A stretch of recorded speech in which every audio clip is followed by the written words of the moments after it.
نحمدہ ونصلی ونسلم علی رسولہ النبی الکریم اما بعد فاعوذ باللہ من الشیطان الرجیم بسم اللہ الرحمن الرحیم قال اللہ تبارک و تعالی فی القرآن المجید یوم تری المؤمنین والمؤمنات یسعی نورہم بین ایدیہم وبایمانہم بشراکم اليوم جنات تجری من تحتها الانہار خالدین فیہا ذالک هو الفوز العظیم صدق اللہ العظیم۔ معزز حاضرین و سامعین، اللہ رب العزت کا بے پایہ فضل و احسان ہے کہ جس نے اپنی توفیق خاص اور حضور نبی اکرم صلی اللہ علیہ وآلہ وسلم کے نالین مبارک کے تصدق سے ہمیں ایک مرتبہ پھر اپنی بارگاہ میں حاضر ہونے کی توفیق عطا فرمائے۔ دعا ہے کہ اللہ رب العزت ہماری اس حاضری کو قبول فرمائے۔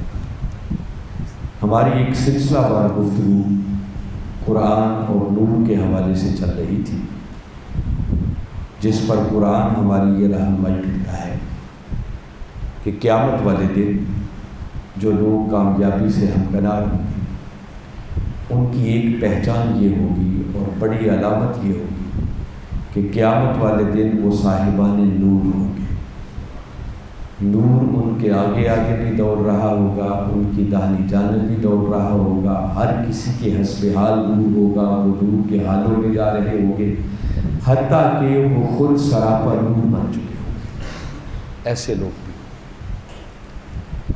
اور میں نے عرض کیا تھا کہ یہ جو قیامت والے دن نور کا ملنا، اس کا ذکر کئی مقامات پر ہوا ہے، اور آج ایک مرتبہ پھر میں نے سورہ الحدید کی آیت نمبر 12 جو تلاوت کی ہے، اس میں باری تعالیٰ نے یہی بات ارشاد فرمائی کہ اے میرے محبوب مکرم صلی اللہ علیہ وسلم، ذرا چشم تصور میں لائیے وہ قیامت کا دن کیسا سہانا دن ہوگا کہ کچھ مومن مرد ہوں گے اور کچھ مومن عورتیں ہوں گی۔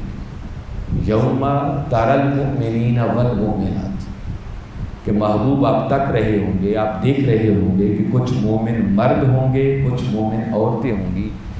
یسعی نورہم بین ایدیہم وبایمانہم، تو اس قیامت والے دن ان کا نور ان کی داہنی جانب بھی اور ان کے آگے آگے بھی ان کے ساتھ دوڑ رہا ہوگا، وہ نور کے حالوں میں جا رہے ہوں گے۔ پھر میں نے بتایا تھا، جسٹ آج کی گفتگو کے ساتھ ریلیٹ کرنے کے لیے یہ پچھلا پس منظر میں بتا رہا ہوں کہ قیامت والے دن اگر کامیابی حاصل کرنے والے صاحبان نور ہوں گے تو یاد رکھ لیں کہ قیامت والے دن نور انہی خوش نصیبوں کو ملے گا جو پہلے اس دنیا میں صاحبان نور ہوں گے۔ اللہ اس دنیا میں نور پہلے عطا کرتا ہے اور قیامت والے دن ان کو نور بعد میں ملتا ہے، جس کا ذکر باری تعالیٰ نے سورہ انعام کی آیت نمبر 122 میں ارشاد فرمایا أَوَمَنْ كَانَ مَيْتًا فَأَحْيَيْنَاهُ وَجَعَلْنَا لَهُ نُورًا يَمْشِي بِهِ فِي النَّاسِ كَمَنْ مَثَلُهُ فِي الظُّلُمَاتِ لَيْسَ بِخَارِجٍ مِنْهَا كَذَلِكَ زُيِّنَ لِلْكَافِرِينَ مَا كَانُوا يَعْمَلُونَ۔ فرمایا أَوَمَنْ كَانَ مَيْتًا، بھلا وہ شخص جو پہلے مردہ تھا، ایمان سے محروم تھا، حالت کفر میں تھا، فرمایا پھر اس پر ہمارا کرم ہوا، فَأَحْيَيْنَاهُ، پس ہم نے اسے ایمان کی دولت عطا کر کے زندہ کر دیا، اور ساتھ ہی آگے فرمایا وَجَعَلْنَا لَهُ نُورًا، اسے فقط زندہ ہی نہیں کیا بلکہ پھر ہم نے اپنی بارگاہ سے اس کے لیے ایک خاص نور بنا دیا۔ اور آگے فرمایا یمشی بہ فی الناس، اور پھر میرا وہ بندہ اس نور کے ساتھ میری مخلوق میں چلتا ہے۔ اس آیت کریمہ کے اس حصے پر غور کریں تو باری تعالیٰ 4 مختلف طبقات کا بھی ذکر کر رہے ہیں، اور انسان کس طرح ترقی کرتے کرتے نور کی منزل تک پہنچتا ہے۔ پہلے انسان جب ایمان سے محروم ہوتا ہے تو باری تعالیٰ نے اس کیفیت کو جو کفر کی کیفیت ہے اس کو مردہ قرار دیا۔ فرمایا ایک جیتا جاگتا انسان جس کی آنکھیں بھی ہیں، کان بھی ہیں، سر بھی ہے، دھڑ بھی ہے، پورا 6 فٹ کا جسم ہے، سینے میں دھڑکنے والا دل بھی ہے، مگر جو ایمان سے محروم ہے، فرمایا ہمارے نزدیک وہ زندہ ہو کر بھی مردہ ہے۔ فرمایا پھر بعض پر کرم ہوتا ہے، فَأَحْيَيْنَاهُ، ہم انہیں زندہ کر دیتے ہیں۔ اور زندہ کیسے کرتے ہیں کہ اگر کفر ایمان سے محرومی کا نام ہے تو زندگی اس چیز کا نام ہے کہ جس کو ایمان کی خیرات مل گئی وہ مردوں کی صف سے نکل کر زندوں کی صف میں شامل ہو گئی۔ تو کچھ مردہ ہیں، کچھ زندہ ہیں۔ اور آگے فرمایا وَجَعَلْنَا لَهُ نُورًا، کچھ وقت زندہ ہوتے ہیں مگر کچھ وہ ہیں جو زندہ ہونے کے بعد فرمایا ان کے لیے پھر ہم اپنی بارگاہ سے ایک نور بنا دیتے ہیں۔ تو باقاعدہ نور کا ذکر ہے۔ اس بات کو سمجھنا ہو تو میں جیسے تھوڑا سا سمجھانے کے لیے عرض کرتا ہوں کہ جب زندہ ہو جاتا ہے تو کیا ہر زندہ کو نور نہیں ملتا؟ نہیں، ہر زندہ کو نور نہیں ملتا۔ کلمہ پڑھا، دائرہ ایمان میں آ گئے، وہ ایک سطح کا نور ہے جس کو زندگی قرار دیا گیا ہے، مگر اسپیشلی الگ باری تعالیٰ نے اگلے کلمات میں نور کا ذکر کیا۔ مثلا دیکھیں نا، اس ظاہری زندگی کو آپ دیکھیں۔ اب زندہ تو ہم سارے ہوتے ہیں، جس شخص کے جسم کے اندر ایک دھڑکنے والا دل ہے اس کو ہم مردہ نہیں کہہ سکتے، زندہ ہے، مگر زندہ ہونے میں بھی فرق ہے۔ ایک زندہ وہ ہے جو ہاسپٹل میں بستر مرگ پر پڑا ہے، فالج کا مریض ہے یا ہارٹ اٹیک ہو چکا ہے، اب نہ خود کھا سکتا ہے، نہ خود پی سکتا ہے، نہ چل سکتا ہے، نہ اٹھ سکتا ہے، نہ رفع حاجت کے لیے جا سکتا ہے زندہ، چونکہ نبض چل رہی ہے، ابھی دل کام کر رہا ہے، مگر وہ ایسا زندہ ہے کہ جو کئیوں کی زندگی پر بوجھ بنا ہوا ہے، مگر ہم اسے مردہ نہیں کہہ سکتے، وہ زندہ کہلائے گا۔ اور اسی طرح ایک زندہ وہ بھی ہے جو تندرست و توانا ہے، اللہ نے اس کو بڑی صلاحیتوں سے نوازا ہے، اس کو علم عطا کیا ہے، اس کو دولت عطا کی ہے، اور وہ تنہا ایک بندہ ہو کر ہزاروں لوگوں کا برڈن اپنے کندھوں پہ اٹھا لے ہے، وہ بھی زندہ اور ہے یہ بھی زندہ۔ یہ کئیوں پر بوجھ بنا ہوا ہے اور اس نے کئیوں کا بوجھ خود اٹھایا ہوا۔ تو جس طرح یہ زندہ آپس میں برابر نہیں ہے، اسی طرح یاد رکھیں کہ ادھر حالت کفر سے جب انسان نکلتا ہے، اس کو ایمان کی خیرات میسر آتی ہے تو وہ زندہ تو ہو جاتا ہے، مگر اس زندگی کے بعد پھر آگے بڑی منزلیں ہیں۔ پھر آگے نہیں تو فرمایا وَجَعَلْنَا لَهُ نُورًا، پھر ہم اس شخص کے لیے اپنی بارگاہ سے ایک نور بنا دیتے ہیں۔ تو یہ نور سے مراد کیا ہے؟ میں پہلے بھی ایک آیت کریمہ آپ کی خدمت میں پچھلی نشستوں میں عرض کر چکا ہوں کہ یہ نور کسے کہتے ہیں۔ باری تعالیٰ نے ایک مقام پر ارشاد فرمایا أَفَمَنْ شَرَحَ اللَّهُ صَدْرَهُ لِلْإِسْلَامِ فَهُوَ عَلَى نُورٍ مِّن رَبِّهِ، فرمایا اللہ جس شخص کا سینہ اسلام کے لیے کھول دیتا ہے پھر وہ اپنے رب کی طرف سے ایک نور پر فائز ہو جاتا ہے۔ اسلام کے لیے سینے کا کھل جانا، اسلام کی سمجھ آ جانا، اسلام کی تعلیمات کا اس کو فہم مل جانا، یہ اللہ کی طرف سے نور پر فائز ہو جانا ہے۔ اب ایک شخص وہ ہے کہ جس نے کلمہ پڑھا، وہ مردوں سے نکل کر زندوں کی صف میں تو آ گیا کہ مسلمانوں کے گھر پیدا ہو گیا، ایمان کی دولت اسے وراثت میں مل گئی، مگر کتنے کلمہ پڑھنے والے ایسے ہیں کہ جن کی زندگی بیت جاتی ہے ان کو صحیح ڈھنگ سے وضو اور غسل کرنا بھی نہیں آتا، ان کو نہیں پتہ کہ حلال کیا ہے، حرام کیا ہے، نیکی کیا ہے، بدی کیا ہے، اور اللہ اور اس کے رسول صلی اللہ علیہ وسلم کی صبح و شام ان سے نافرمانیاں سرزد ہوتی ہیں، مگر چونکہ کلمہ پڑا ہوا ہے ہم اسے مردہ نہیں کہہ سکتے، ہے زندہ، مگر ایسا زندہ ہے کہ جو کئیوں کے لیے گمراہی کا سبب بن رہا۔ اور وہ خوش نصیب جس کو کلمہ پڑھنے کے بعد پھر اللہ اس کے سینے کو اسلام کے لیے کھول دے، اپنے محبوب کی سیرت طیبہ کا فہم عطا کر کے، کملی والے آقا صلی اللہ علیہ وسلم کی محبت، عشق اور ادب کی دولت عطا کر دے، اس کے سینے کو قرآن کے نور سے منور کر دے۔ اور ایسے لوگ کہ پھر وہ خود صاحبان نور ہی نہیں ہوتے، پھر ایسے لوگ بھی ہوتے ہیں جو ایک ایک شخص کروڑوں کے لیے نور فراہم کرنے کا ذریعہ بن جاتا ہے۔ آپ جس مرکز پر آتے ہیں اور جس اس مسجد میں آتے ہیں جامع شیخ الاسلام، تو حضور شیخ الاسلام پروفیسر ڈاکٹر محمد طاہر القادری مدظ اللہ علی کی ذات مبارک ہماری نظروں کے سامنے ہے۔ کہ آپ اسی معاشرے میں دیکھیں کتنے ہیں جو گمراہی کا سبب بن رہے ہیں، مگر اس مرد کلندر نے تنہا ہو کر کروڑوں کے لیے اس قرآن کی تعلیمات کے دروازے کھول دیے، لوگوں کو اسلام کی تعلیمات کا نور فراہم کر رہے۔ ایک بندہ کتنوں کو نور عطا کر رہا، تو پہلے وہ صاحب نور بنتا ہے، پھر دوسروں کے لیے نور بانٹنے والا بن جاتا ہے، جو اگلا چوتھا مرحلہ بیان ہو رہا ہے کہ یمشی بہی فی الناس، پھر میرا وہ بندہ اس نور کے ساتھ میری مخلوق میں چلتا ہے۔ چلتا اس لیے ہے کہ جو قابل ملے اس کو بھی توجہ کر کے پھر نور کی دولت عطا کرتا چلا جاتا۔ تو میں نے پہلی بات یہ بتائی کہ قیامت والے دن کامیاب وہ ہوں گے جن کو اللہ کی بارگاہ سے نور ملا ہوگا، صاحبان نور ہوں گے، مگر قیامت والے دن نور بعد میں ملتا ہے، باری تعالیٰ اس دنیا میں ان کو صاحبان نور پہلے بناتا ہے۔ اب اس دنیا میں نور کیسے ملتا ہے؟ اس دنیا میں نور کے ذریعے، نور کے ذرائع اللہ رب العزت نے دو بڑے ذرائع بنائے، جس پر میں پچھلی نشستوں میں بھی کچھ گفتگو کر چکا ہوں۔ دیکھیے حقیقی نور وہ اللہ کی ذات ہے، ہر کسی کو وہیں سے نور مل رہا ہوتا ہے، مگر ہر کسی کے بس کی بات نہیں ہے کہ براہ راست وہاں سے نور حاصل کرے۔ اللہ رب العزت نے اپنے اس نور کی خیرات بانٹنے کے لیے پھر نور کے دو مصدر، نور کے دو منبع، نور کے دو سرچشمے بنا رکھے ہیں۔ نور کا ایک سب سے بڑا منبع وہ اللہ کا قرآن ہے، اور نور کا دوسرا سرچشمہ وہ خود ذات محمد مصطفیٰ صلی اللہ علیہ وسلم۔ انہی دونوں سرچشموں سے نور ایمان بھی ملتا ہے، یہیں سے آپ کو نور ہدایت بھی ملتا ہے، یہیں سے نور اعمال بھی ملتا ہے، یہیں سے نور اخلاق بھی ملتا ہے، یہیں سے نور کردار بھی ملتا ہے۔ جو جتنا ان دونوں سرچشموں سے جڑتا چلا جاتا ہے، اللہ تعالیٰ اتنی ہی نور کی خیرات اس بندے کو عطا کرتا چلا جاتا ہے۔ اور میں وہ آیتیں پہلے پڑھ چکا ہوں، باری تعالیٰ نے خود قرآن کو بھی نور قرار دیا اور اپنے محبوب مکرم صلی اللہ علیہ وسلم کو بھی نور قرار دیا۔ جیسے ایک مقام پر فرمایا قد جاءکم من اللہ نور و کتاب مبین، تحقیق تمہارے پاس میرے محبوب مکرم صلی اللہ علیہ وسلم کی شکل میں اللہ کی طرف سے ایک نور آ گیا، و کتاب مبین، اور ایک روشن کتاب آ گئی۔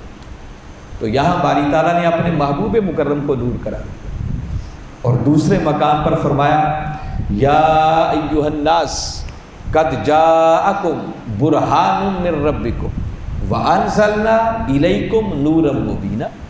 فرمایا ہے انسانوں، بے شک تمہارے پاس میرے محبوب کی شکل میں اللہ کی سب سے بڑی برہان، سب سے بڑی دلیل آ گئی، وَأَنزَلْنَا إِلَيْكُمْ نُورًا مُبِينًا، اور پھر باری تعالیٰ نے تمہاری طرف ایک روشن کتاب، نورانی کتاب، نورًا مبینہ، ایک چمکتا ہوا نور قرآن کی شکل میں تمہیں عطا کر۔ تو یہاں کتاب کو، قرآن کو نور بتایا۔ تو یہ نور کے دو بڑے سرچشمے ہیں جو اللہ رب العزت نے اس کائنات میں ہمارے لیے بنا رکھے ہیں۔ انہی دونوں سرچشموں سے حقیقت میں نور کی خیرات ملتی ہے، اور دونوں مل جائیں تو قرآن اور سیرت مصطفیٰ کے مجموعے کو اسلام کہا جاتا ہے۔ کوئی جاننا چاہے کہ اسلام کیا ہے تو بھئی اسلام نام ہے، در حقیقت قرآن اور سیرت مصطفیٰ صلی اللہ علیہ وسلم، یہ دونوں جمع ہو جائیں تو دین اسلام بن جاتا ہے۔ اسی بات کو اگر سمجھنا ہو تو میں آج ایک آیت کریمہ اور آپ کے گوش گزار کرتا ہوں جہاں باری تعالیٰ نے اسی بات کا ذکر کیا۔ آپ کبھی سورہ آل عمران کو پڑھیں، قرآن پاک کی تیسری صورت ہے اور اس کی آیت نمبر 101 ہے۔ باری تعالیٰ نے ارشاد فرمایا وَكَيْفَ تَكْفُرُونَ وَأَنْتُمْ تُتْلَى عَلَيْكُمْ آيَاتُ اللَّهِ وَفِيكُمْ رَسُولُهُ وَمَنْ يَعْتَصِمْ بِاللَّهِ فَقَدْ هُدِیَ إِلَى صِرَاطٍ مُسْتَقِیمٍ۔ فرمایا لوگوں تم کافر کیسے ہو سکتے ہیں؟ اس آیت کریمہ کے کلمات پر غور کریں تو بڑے خاص کلمات ہیں۔ فرمایا کیف تکفرون، تم کافر کیسے ہو سکتے ہیں؟ اگر ان کلمات پر رک کر غور کریں تو یہ جو فرمایا کیف تکفرون کہ تم کافر کیسے ہو سکتے ہو، تو یہ کلمات خود بتا رہے ہیں کہ باری تعالیٰ جن سے خطاب فرما رہے ہیں وہ صاحب ایمان لوگ، وہ ایمان والے ہیں، تو تبھی تو ان سے کہا جا رہا ہے نا کہ بھئی تم کافر کیسے ہو سکتے ہو۔ اور ذرا چشم تصور میں لائیں، آج سے 14 صدیاں پہلے جب یہ آیت کریمہ اتری ہوگی اور باری تعالیٰ نے اس دور کے سب سے پہلے صاحبان ایمان سے خطاب فرمایا ہوگا تو وہ کون خوش نصیب ہوں گے؟ وہ یقیناً صحابہ کرام رضوان اللہ علیہم اجمعین ہوں گے۔ تو باری تعالیٰ نے اپنے محبوب کے صحابہ سے مخاطب ہو کر فرمایا کیف تکفرون، کہ اے میرے محبوب کے غلاموں تم کافر کیسے ہو سکتے ہو؟ تمہارے ایمان کو خطرہ کیوں کر لاحق ہو سکتا ہے؟ کیوں؟ فرمایا تم وہ خوش نصیب ہو کہ جن کو دو بڑی نعمتیں میسر ہیں، اور وہ کیا؟ فرمایا پہلی نعمت تمہیں یہ میسر ہے وَأَنْتُمْ تُتْلَى عَلَيْكُمْ آیات اللہ، کہ صبح و شام تمہارے اوپر اللہ کی آیات کی تلاوت ہوتی ہے، اللہ کا قرآن تمہیں پڑھ پڑھ کے سنایا جاتا ہے۔ فرمایا ایک یہ قرآن کی نعمت تمہیں میسر ہے، اور ساتھ آگے فرمایا وَفِيكُمْ رَسُولُهُ، اور دوسری نعمت تمہیں یہ میسر ہے کہ تمہارے اندر اللہ کا رسول موجود ہے۔ دو نعمتوں کا ذکر کیا، تو دو نعمتوں کا ذکر کر کے در حقیقت باری تعالیٰ فرما رہے ہیں کہ اے میرے محبوب کے غلاموں، جب یہ دو نعمتیں تمہیں میسر ہیں تو ان دونوں نعمتوں کے ہوتے ہوئے تمہارے ایمان کو خطرہ کیسے ہو سکتا ہے؟ تم کافر کیسے ہو سکتی ہو؟ اور خطاب صحابہ کرام سے کیا، مگر سنایا قیامت تک آنے والی انسانیت کو۔ آج باری تعالیٰ انہی کلمات کے ذریعے ہمیں مخاطب کر کے یہ فرما رہے ہیں کہ اے 14 صدیاں بعد آنے والوں، اگر تمہارا واسطہ بھی کبھی ایسے حالات سے پڑ جائے جہاں ہر طرف ایمان کے لیے خطرات ہی خطرات ہوں، اور پھر تم اپنے ایمان کو بچانا چاہو، نور ایمان حاصل کرنا چاہو، نور ہدایت حاصل کرنا چاہو، تو فرمایا خطرات کے اس دور کے اندر ایمان سلامت اس خوش نصیب کا رہے گا جس کے ایک ہاتھ میں دامن قرآن ہوگا اور دوسرے ہاتھ میں دامن محمد مصطفیٰ ہوگا۔ فرمایا جس خوش نصیب کو یہ دونوں نسبتیں میسر آ جائیں گی، دور کوئی بھی ہو، زمانہ کوئی بھی ہو، حالات جیسے بھی ہوں، جس خوش نصیب کو قرآن اور صاحب قرآن کی نسبت میسر آ گئی پھر اس کے ایمان کو کبھی خطرہ نہیں ہو سکتا۔ اور آگے فرمایا وَمَن يَعْتَصِم بِاللَّهِ، جس نے اللہ کے دامن کو مضبوطی سے تھام لیا۔ آپ کبھی غور کریں کہ اللہ کا دامن کیا ہے جسے تھاما جائے؟ کوئی ایسی فزیکل چیز تو ہے نہیں کہ جسے آپ پکڑ لیں تو کوئی کہے کہ میں نے اللہ کے دامن کو پکڑ لیا۔ تو اللہ کا دامن کیا ہے؟ مفسرین نے لکھا کہ چونکہ پہلے دو ہی چیزیں ہیں، ایک قرآن کا ذکر ہو رہا ہے، دوسرا صاحب قرآن کا ذکر ہو رہا ہے، تو باری تعالیٰ آگے یہ کلمات فرما کر کے وَمَن يَعْتَصِم بِاللَّهِ، جس نے اللہ کے دامن کو تھام لیا، باری تعالیٰ سمجھانا چاہتے ہیں کہ اس قرآن اور صاحب قرآن کے دامن کو تھامنا ہی حقیقت میں اللہ کے دامن کو تھامنا۔ فرمایا جس نے ان دو سرچشموں کے ساتھ اپنا تعلق کر لیا، بس سمجھو اس کا خدا کے ساتھ تعلق جڑ گیا، اس نے اس خدا کے ساتھ اپنا رشتہ اور ناطہ جوڑ لیا۔ اور فرمایا جس کا ادھر تعلق جڑ گیا تو پھر آگے فرمایا وَمَن يَعْتَصِم بِاللَّهِ فَقَدْ هُدِیَ إِلَىٰ صِرَاطٍ مُسْتَقِیم، تو بس اس خوش نصیب کو صراط مستقیم کی طرف ہدایت عطا کر دی گئی۔ تو یہ ہدایت کا نور بھی گویا اسی خوش نصیب کو ملتا ہے جو ایک ہاتھ سے دامن قرآن کو تھامتا ہے اور دوسرے ہاتھ سے دامن محمد مصطفیٰ صلی اللہ علیہ وسلم۔ اگر ہم پہلے اس دنیا کے اندر اس نور کو حاصل کرنا چاہتے ہیں جو نور ضمانت بنے گا قیامت والے دن کامیابی، اس کے لیے ضروری ہے کہ قرآن کے دامن کو بھی تھاما جائے اور صاحب قرآن کے دامن کو بھی تھاما جائے۔ اور آج اگر ہم ایک لمحے کے لیے رک کر اپنے حالات پر بحثیت امت اگر اپنا جائزہ لیں تو صورتحال یہ ہے کہ ہم ان نسبتوں سے بڑے دور ہوتے چلے جا رہے ہیں۔ جہاں تک قرآن کا دامن تھامنے کا تعلق ہے تو آپ ایک لمحے کے لیے ذرا آنکھیں بند کر کے سوچیں اور بحثیت امت جائزہ لیں کہ ہم میں سے کتنے ہیں جن کو صحیح ڈھنگ کے ساتھ یہ قرآن پڑھنا آتا ہے۔ یہ تعلق رہ گیا جہاں سے نور ملنا ہے، جس قرآن کو اللہ نے نور کا چشمہ بنا کر بھیجا۔ ہماری زندگیاں بیت جاتی ہیں، ہمیں صحیح تلفظ کے ساتھ یہ قرآن پڑھنا بھی کوئی نہیں۔ اور پھر سوچیں کہ وہ کتنے ہیں کہ جو اس قرآن کو پڑھیں تو پھر ان کو سمجھ بھی آتی ہے کہ اس قرآن کے اندر لکھا کیا ہے، مگر اس کی طرف ہماری توجہ ہی نہیں ہے، ہمارا دھیان ہی نہیں ہے۔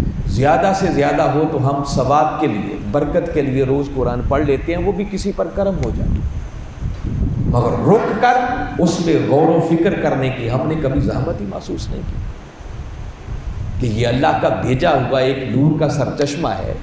یہ قرآن خود صفات الہیہ ہے، اللہ کا کلام ہے، کسی بندے کا کلام نہیں ہے کہ مولا نے اس کلام کے اندر کیا لکھا ہے، اس نے ہمیں زندگی گزارنے کے لیے کیا دستور عطا کیا ہے.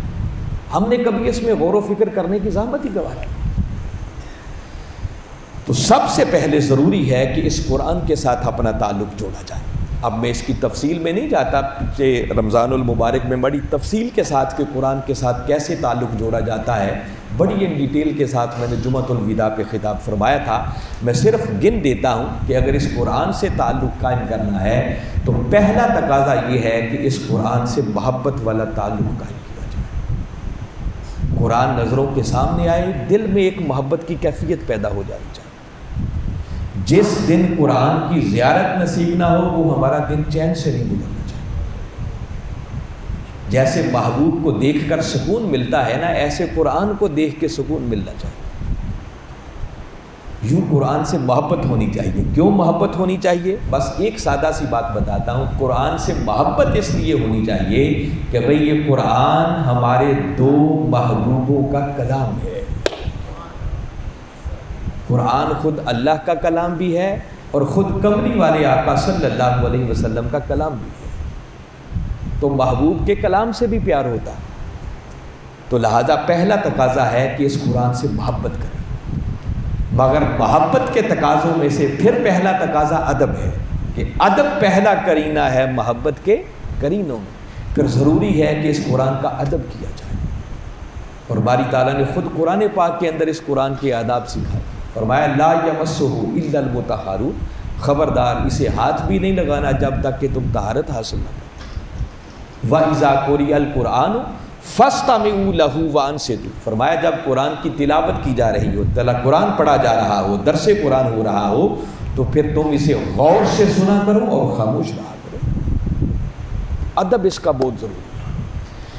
پھر محبت اور ادب کے بعد ضروری ہے کہ ہر روز بلا ناغہ اس قرآن کی تلاوت کو اپنا معمول بنایا جائے. کوئی دن ایسا نہیں ہونا چاہیے جو دن قرآن کی تلاوت کے بغیر شروع ہو. صبح اٹھیں، فجر کی نماز ادا کریں، اپنے بیوی بچوں کو اٹھائیں، انہیں کہ آئیں آج ہم اپنے دن کا آغاز قرآن پاک کی تلاوت سے کرتے ہیں. اور کملی والے آقا صلی اللہ علیہ وسلم نے فرمایا جو شخص خالی ناظرہ قرآن پاک کی تلاوت کرتا ہے، باری تعالیٰ اس خوش نصیب کو بھی ایک ایک حرف کے بدلے 10 نیکیاں آتی ہیں. تو اگر آپ ایک رکوع ہی پڑھیں تو کبھی گن کے دیکھیں کتنی نیکیاں ملیں گی اس پر. اس کے اندر الفاظ کتنے ہیں، حروف کتنے ہیں. ہر حرف کے بدلے 10 نیکیاں اگر ملیں تو ایک رکوع پڑھنے میں میرا خیال ہے 5 منٹ سے زیادہ کوئی نہیں لگے. تو دن کا آغاز ایک نیکیوں کے بیلنس سے شروع کریں، اس کی برکت ملے گی سارا دن. پھر محض تلاوت تک نہ رہیں بلکہ پھر جو پڑھیں اس کو سمجھنے کی کوشش کریں.